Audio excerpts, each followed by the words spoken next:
Qetakun këtë rast pash në Albin Kurtin gjininë femrore, forma si u paraqit dhe i komentoj kësë të mos përgjigjet pas pyetjeve të gazetarëve dhe moralizmin të cilin i shiti i cili është i pavend. Nëse definitivisht zonja Qitako ka kaq shumë dhimbje për situatën e cila ose në situatën në të cilën gjendet Republika e Kosovës, le të urdhëroj në ora 14 të votoj qeverinë Konjufca ne të dalim nga kjo situatë, të formohen pastaj komisionet, të dim kush është shumica dhe kush është pakica, të votohet ligji për buxhetin, të miratohet ligji për ETK-n e të dalim nga kjo situatë, pastaj në pranverë ose pas 3 muajve edhe nëse jo në direkt në kohën e presidentes, munden edhe me një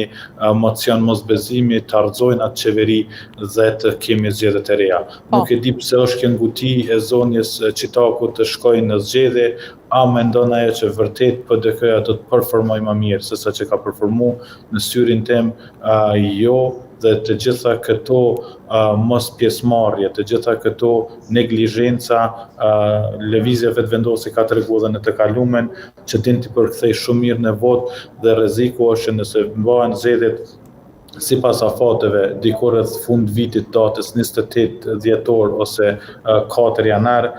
rreziku është shumë i madh që vetëvendosje të ketë një përqindje më të madhe, po dhe nëse nuk arrit të rritet në përqindje, do të kemi prap këto përqindje të cilat janë sot dhe do të jetë përsëri rrezik për një blokada të radhës. Pra, e gjithë situata mund të jetë prap e njëjtë, mund të kalojmë në një status quo të njëjtë,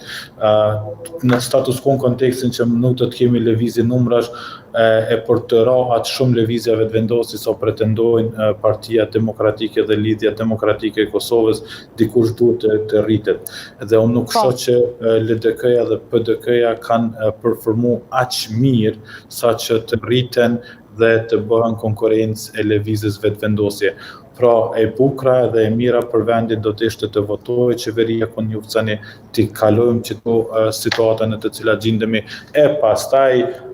të vinë tek ne qytetarët ku po besoj që dënimi do të jetë për secilën parti veç e veç dhe asnjëra nuk do ta gëzoj fitoren siç janë duke